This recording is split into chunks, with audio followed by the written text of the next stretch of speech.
My parents made me cancel my vacation because they were short on money, but I found their cruise tickets. I didn't confront them, but now he regrets everything. I was cleaning my parents' kitchen and babysitting my nephew when I saw it, a thick envelope sitting there, half open like it was nothing. Period. The Oriental logo first caught my eye, the one for a luxury cruise line.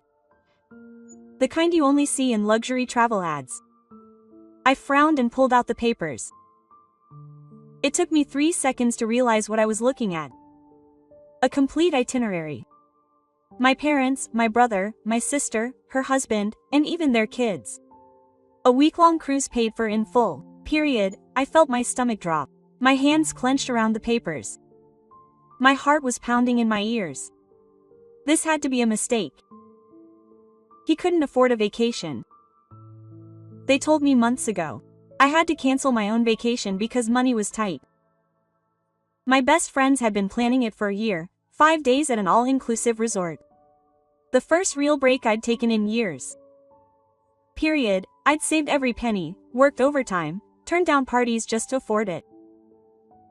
Then my parents told me they needed help. Period. My sister was struggling. Childcare was expensive and she really needed to work overtime. He couldn't afford to hire a babysitter and they needed me to take over the family's finances. Things were tough. It's not responsible for any of us to take a vacation right now. Period, my mother had said, shaking her head. We all have to make sacrifices. So I canceled, period. My friends were disappointed but understood. They left without me now standing in my parents' kitchen. With the proof that he had lied to my face, I felt something inside me snap. They hadn't just gone on vacation, they had left without even telling me. No one had mentioned it, not once, period. My brother had texted me that morning to tell me he had borrowed money to fix his car. My sister had asked if I was free to babysit next weekend. My mother had called me yesterday to chat about everything and nothing, period. Yet, they were all leaving in a few days on a cruise. A cruise scheduled for the exact time of year when I would never be able to take time off work. I wrote the dates down on paper. This was no coincidence. They hadn't forgotten to invite me, period. They had planned the event for a time when they knew I wouldn't physically be able to make it. Just in case I caught her and wanted to join in, period. I heard my mother come down the hall, humming to herself, period. I put the papers back in the envelope and stepped away from the counter just as she entered. Honey, thanks for watching him today, she said, grabbing a bottle of water from the refrigerator. You're a lifesaver. I nodded. I couldn't bring myself to speak. She had no idea what I knew. No guilt, no hesitation. I forced a smile. No problem, period. She glanced at the clock. She paused as if she'd almost said something she shouldn't have. I waited, period. She cleared her throat and smiled. Before dinner. I let her go without saying another word, period. I learned early on that there was no such thing as fairness in my family. When I was 6, I wanted to take dance lessons. My mother sighed and told me it was too expensive. We just didn't have the money for that kind of thing. I didn't understand. I was a child but I wasn't selfish. I gave up after a month. My sister took horseback riding lessons, and it wasn't just a one-time thing. Weekly private lessons. My parents said it was an investment because it was her passion. They never saw the problem. It's been like that my whole life, period. My siblings got what they wanted. I got excuses, period. When I was 12, I wanted a new bike. My brother got one for his birthday, a shiny blue mountain bike with fat tires. When I asked for one too, my dad gave me my brother's old bike. The seat was torn, the handlebars were wobbly, and the brakes barely worked. But it's still good, he said. You don't want to waste any money, do you? When I was 15, my class organized a trip to Washington. I wanted to go so badly. I saved up by babysitting, doing odd jobs, and even skipping lunch at school so I could put some money aside. A week before the deposit was due, my mom sat me down. Honey, we can't afford it right now, she said. That's a lot of money, maybe next year. I agreed, swallowing my disappointment. I knew how things worked by then. A month later, my brother went skiing with his friends. My parents paid for everything, period. I asked just once. Mom gave me a tired smile. Honey, this is different. He really needed it. It's important to his social life. That's true because mine wasn't. I stopped asking after that, period. When I got to college, I figured out my role in the family. I was the responsible one, the independent one, the one who didn't need help. My sister and brother got help. I got lessons on hard work. My sister's wedding, my parents paid for everything, not the venue, the caterer, the dress, anything. When I graduated, they gave me a congratulatory card. No money, no support. Just words. My brother struggled in his 20s. He racked up credit card debt, lost jobs, made bad financial decisions. My parents bailed him out every time, period. My father once told me, "You're doing great on your own." When I asked him why he never helped me like he did for him, "You don't need us like he did." I needed them, but I never had the luxury of showing it, period. When I started working full-time, my parents began to rely on me for favors. I babysat. I helped pay the bills. I was always giving. I never got the vacations. That was the last straw. It had happened before more than once.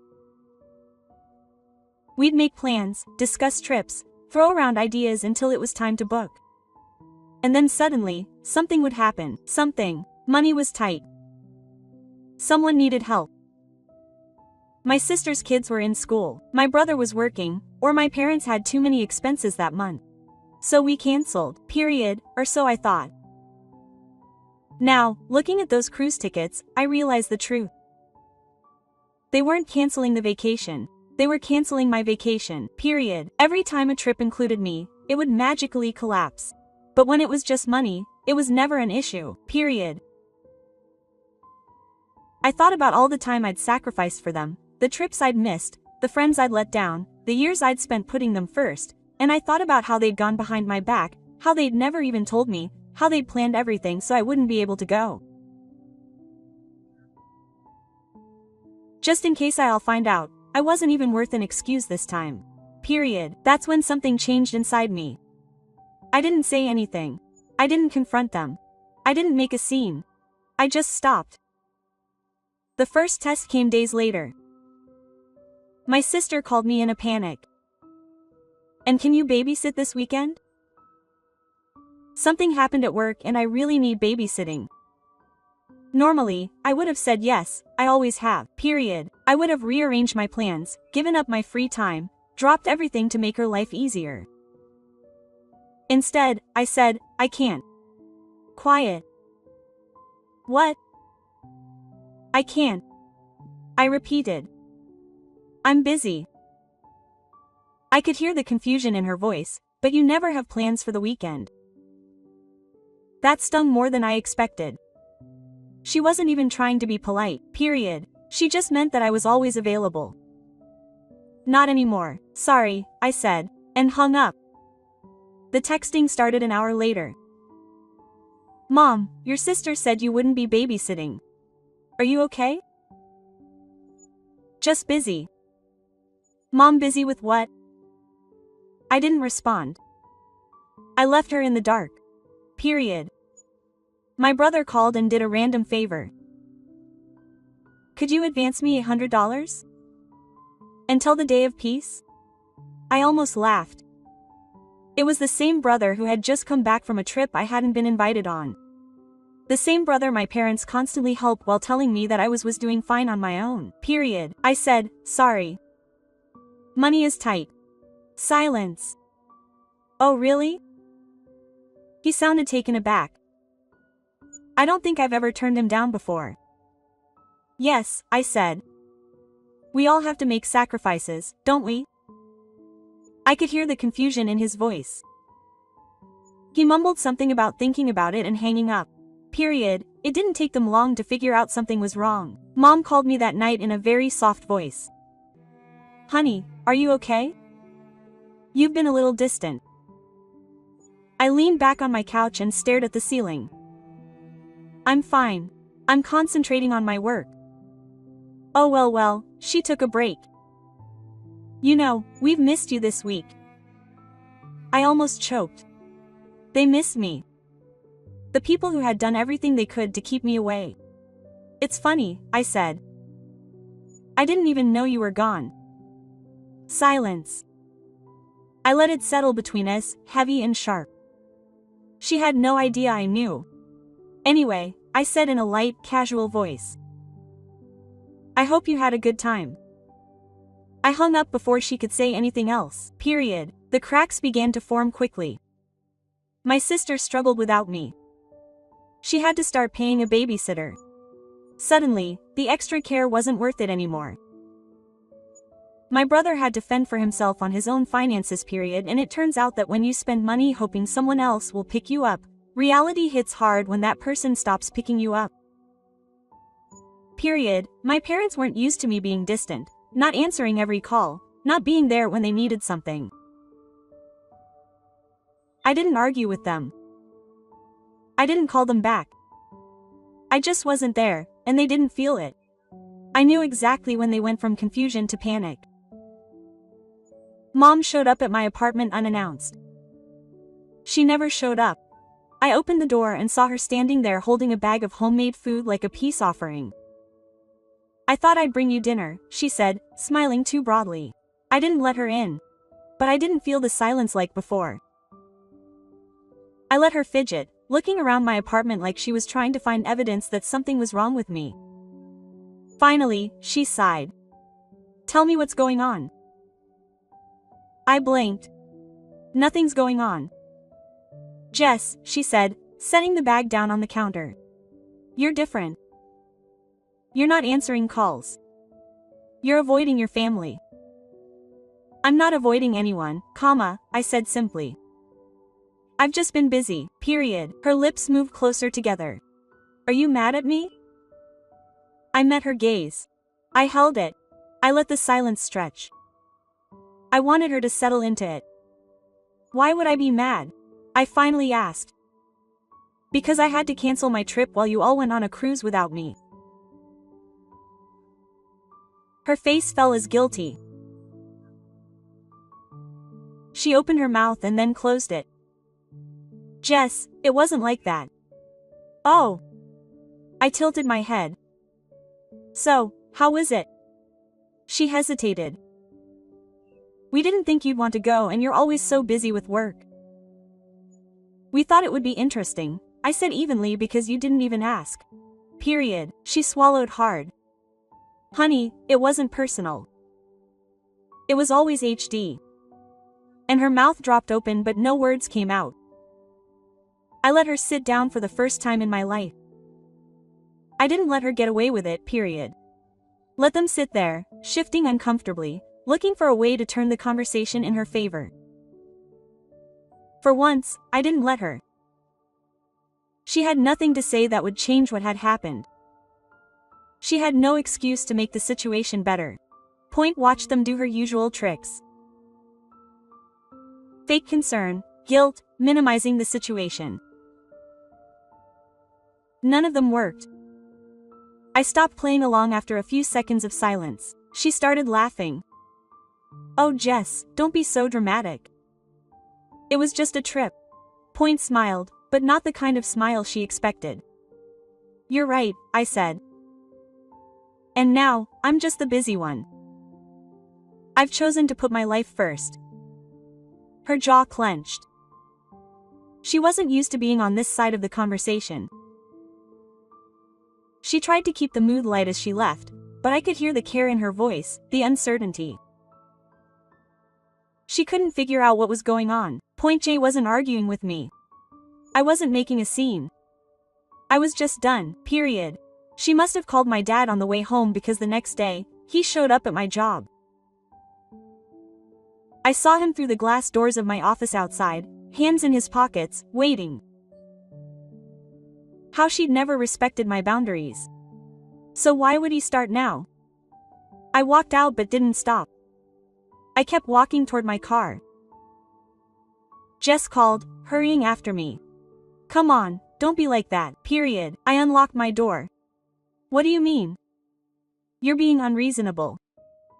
Your mom is worried sick. I almost laughed. Worried about what? That I finally understood.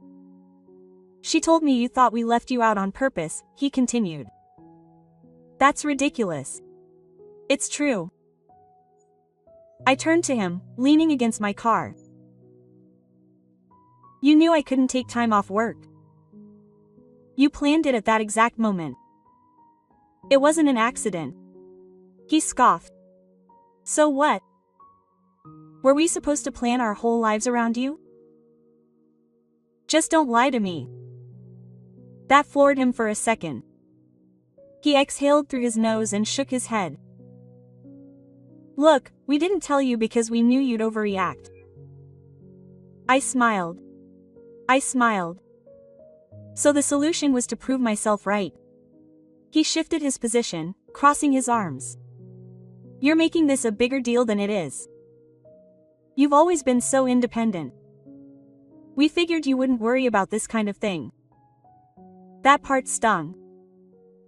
Not because it was true, but because it was what he had always told himself to justify what he did. I was never independent by choice. I was forced to be, period. I let out a breath. You know what's funny?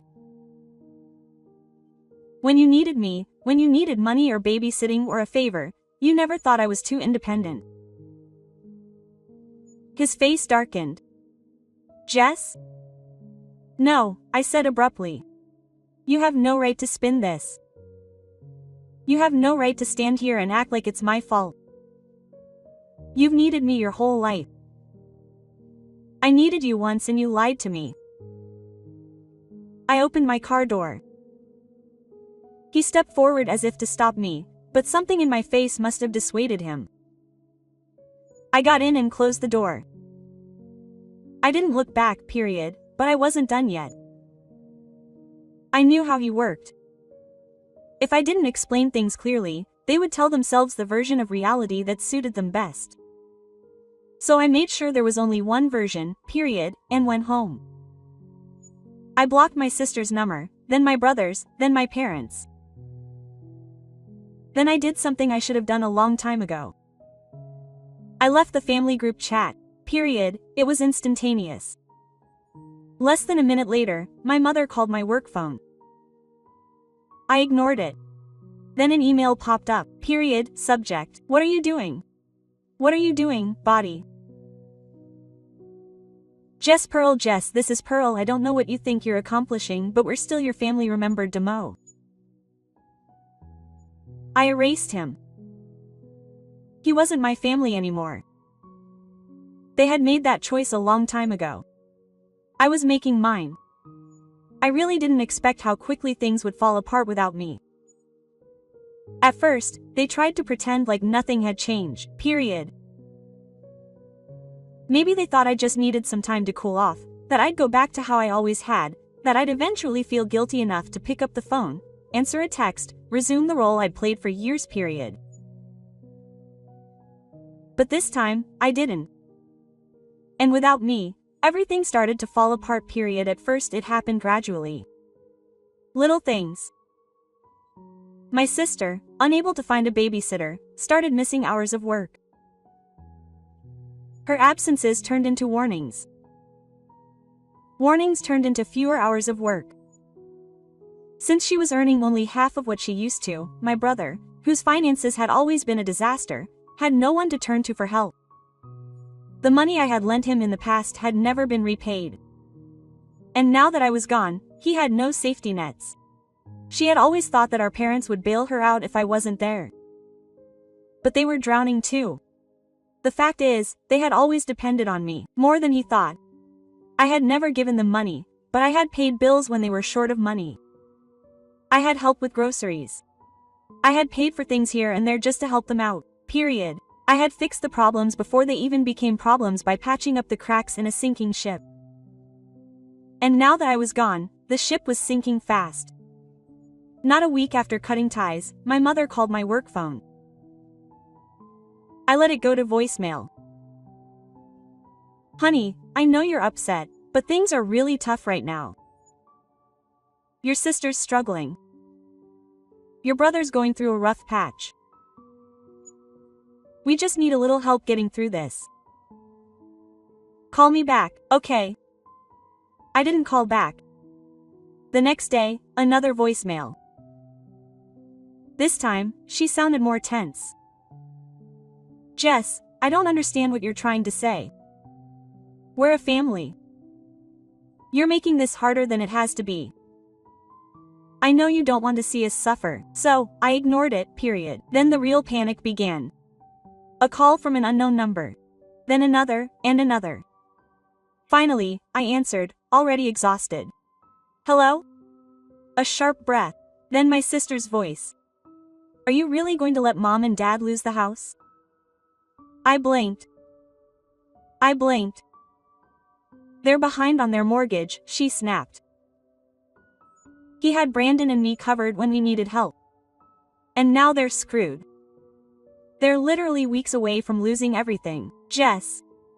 Something inside me froze. This was worse than I realized. I knew he was fighting, but it was almost overwhelming in a way.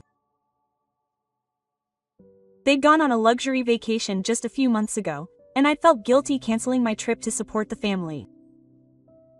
And now he's suddenly on the brink of ruin. "What do you want me to do?" I asked flatly. "Oh my God, Jess, are you serious? Mom and Dad are going to be homeless. They need help." I let it slide. They need help.